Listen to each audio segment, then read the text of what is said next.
दोस्तों सभी बैंक खाता वालों के लिए आज के लेटेस्ट 5 बड़े अपडेट निकल कर आ रहे हैं। भारतीय रिजर्व बैंक आरबीआई की तरफ से ये बड़े फैसले लिए गए हैं। तो चाहे आपका किसी भी सरकारी या किसी प्राइवेट बैंक में खाता है, for example SBI, PNB, Canara bank, HDFC, ICICI वगैरह वगैरह, तो ध्यान से इस वीडियो में बने रहेगा मेरे साथ और अंत तक देखते रहिएगा। देखिए सबसे पहला अपडेट है बैंक लोन को लेकर एक अच्छी खबर है। मैंने आपको टुडे ब्रेकिंग न्यूज में भी बताई थी अपडेट कि एक तो लोन महंगे नहीं होंगे और आपके वर्तमान लोन की ईएमआई यानी कि लोन की हर महीने की किस्त भी नहीं बढ़ेगी, क्योंकि भारतीय रिजर्व बैंक आरबीआई की तरफ से ब्याज दरों में लगातार छठी बार भी कोई बदलाव नहीं किया गया। आरबीआई की एमपीसी की मीटिंग हुई और उसमें यह फैसला लिया गया दोस्तों कि आरबीआई ने रेपो रेट को 6.5% ही बरकरार रखा है, यानी कि ना तो कम किया ना ज्यादा किया, क्योंकि जब भी रेपो रेट बढ़ती है तो बैंक भी अपने लोन की रेटें बढ़ा देते हैं। तो ये तो खैर अच्छी खबर है। और दूसरा बड़ा अपडेट देखिए, आरबीआई की तरफ से फैसला लिया गया इसी एमपीसी मीटिंग में, ई रूपी के लिए ऑफलाइन ट्रांजेक्शन भी शुरू करेगा आरबीआई। डिजिटल पेमेंट को सुरक्षित करने के लिए प्लान बनाया गया है। सभी बैंक खाता वालों के लिए अच्छी खबर है। हाल ही में आपको पता होगा भारतीय रिजर्व बैंक ने जो डिजिटल करेंसी चलाने का प्लान बनाया था ना, 2 रुपए, 5 रुपए, 10, 20, 50, 100, 200, 500, 2000 रुपए तक की डिजिटल करेंसी चालू होगी हमारे देश में, जो कि ट्रायल के तौर पर अभी चल भी रही है। तो उसमें अब एक फीचर ये मिलेगा कि ऑनलाइन जरूरी नहीं होगा, मतलब आपके फोन में इंटरनेट कनेक्शन नहीं भी है तब भी आप ऑफलाइन डिजिटल करेंसी का इस्तेमाल कर पाएंगे। आरबीआई पॉलिसी में ये भी बड़ा फैसला लिया गया। चलिए तीसरा सबसे महत्वपूर्ण अपडेट देखिए, लोन लेने वालों के लिए आरबीआई ने बड़ा कदम उठाया है और बैंकों के लिए ग्राहकों को अब यह स्टेटमेंट देना अनिवार्य होगा। जी हाँ, समझिए जरा ये किस तरह का स्टेटमेंट होगा। और इस नए स्टेटमेंट के बाद आपको एक फायदा मिलेगा, अब लोन पर आपको अलग से कोई प्रोसेसिंग फीस वगैरह नहीं देनी पड़ेगी। बड़ी खुशखबरी है भविष्य में सभी बैंक लोन लेने वाले ग्राहकों के लिए। अब ये जो नया स्टेटमेंट देना होगा ना, इसका नाम दिया आरबीआई ने KFS, यानी कि की फैक्ट्स स्टेटमेंट। अब समझिए इस स्टेटमेंट में क्या क्या चीजें होगी। इसमें प्रोसेसिंग फीस से लेकर डॉक्यूमेंटेशन तक के सभी चार्जेस शामिल होंगे। और आरबीआई ने सभी तरह के लोन जैसे retail loan, car loan, auto loan, personal loan, home loan, business loan, सभी तरह के लोन के लिए ये KFS स्टेटमेंट अनिवार्य कर दिया है। यानी ये नया सिस्टम लागू होने के बाद दोस्तों आपको बैंक लोन पर अलग से कोई प्रोसेसिंग फीस या अलग तरह के कोई चार्जेस देने की जरूरत नहीं पड़ेगी। अभी आपको पता होगा लोन लेते हैं अपन तो ब्याज दर यानी कि इंटरेस्ट रेट के साथ साथ लोन लेने की शुरुआत में documentation fees, processing fees, file charge समेत कई अन्य तरह के शुल्क भी देने पड़ते हैं, राइट। और इस तरह से बैंक ग्राहकों के लिए लोन पर आने वाला खर्चा ज्यादा हो जाता है। इसलिए आरबीआई ने अब बैंकों से कहा कि वे लोन पर लगने वाले अन्य शुल्कों को उनके ब्याज दर में ही जोड़ दें, ताकि ग्राहकों को ये पता लग सके कि उन्हें अपने लोन पर वास्तविक ब्याज कितना देना है। समझ रहे हो? सिंपल मतलब ये है कि जो भी बैंक के अन्य चार्जेस होंगे ना, वो भी बैंक लोन की ब्याज दर यानी कि इंटरेस्ट रेट में ही इंक्लूड होंगे। अलग से आपको इनको पे करने की जरूरत नहीं पड़ेगी। और ये नियम तत्काल प्रभाव से लागू करने का आदेश जारी कर दिया आरबीआई की तरफ से। तो बैंक लोन लेने दौरान अब आपको एक ही तरह का चार्ज देना है, वो है इंटरेस्ट रेट। हालांकि जाहिर सी बात है अदर चार्जेस को भी बैंक अगर इसी इंटरेस्ट रेट में इंक्लूड करेंगे तो थोड़ी इंटरेस्ट रेटें बढ़ जाएगी, लेकिन ग्राहकों में ये कंफ्यूजन नहीं रहेगा। ये मतलब क्लेरिफिकेशन जारी किया गया आरबीआई की तरफ से, ठीक है। और चलिए अगला अपडेट देखिए दोस्तों, बैंक एफडी पर भी अच्छी खबर आ रही है। 2 बैंकों ने एफडी की ब्याज दरें बढ़ाई है। एक तो एचडीएफसी बैंक ने आज ही एफडी पर ब्याज दरें यानी कि इंटरेस्ट रेट को बढ़ाकर 0.8% तक का रिटर्न देने की बात कही है। यानी कि अब अलग अलग टाइम पीरियड के अकॉर्डिंग अधिकतम आपको 7.75% तक ब्याज दर मिलेगी एचडीएफसी बैंक की।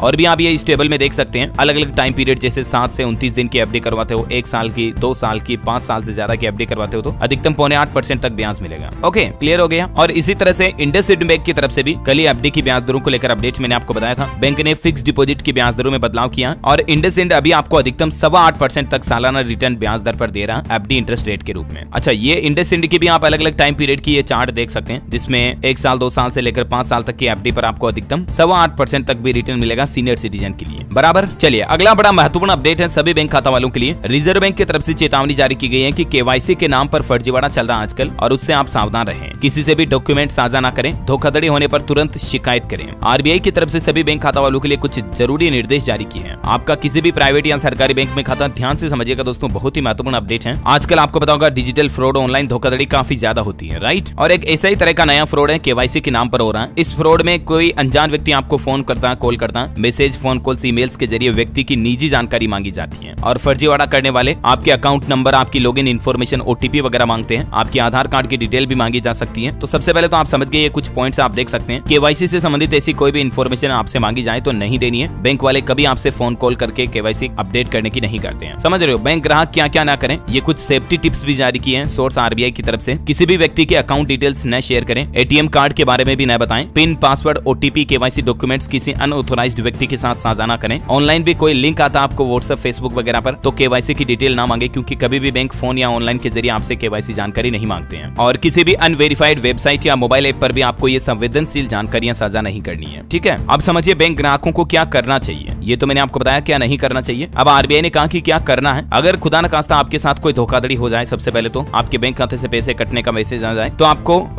1130 इस हेल्पलाइन नंबर पर कॉल करके तुरंत शिकायत दर्ज करानी है साइबर फ्रॉड की घटना की, या आप ऑनलाइन भी इस पोर्टल के जरिए cybercrime.gov.in इसके जरिए ऑनलाइन कंप्लेंट फिलअप कर सकते हैं। ठीक हो गया। तो ये आरबीआई की तरफ से बैंक खाता वालों के लिए जो इंपोर्टेंट अपडेट थे, पांचों अपडेट मैंने आपको बता दिया। उम्मीद है जरूर जानने मिले होंगे। ऐसे इन्फॉर्मेटिव काम की जानकारियां, नए नियम, बड़े बदलाव, सरकारी फैसले देखते रहने के लिए आप हमारे चैनल DLS न्यूज के साथ जुड़े रहेगा। चैनल को सब्सक्राइब करके बेल आइकन दबा दो। और भी आपके मन में कोई सवाल है दोस्तों तो कमेंट करके पूछेगा, मैं रिप्लाई करने की जरूर कोशिश करूंगा। और बाकी इस वीडियो को लाइक और शेयर करना। जय हिंद, जय भारत, वंदे मातरम।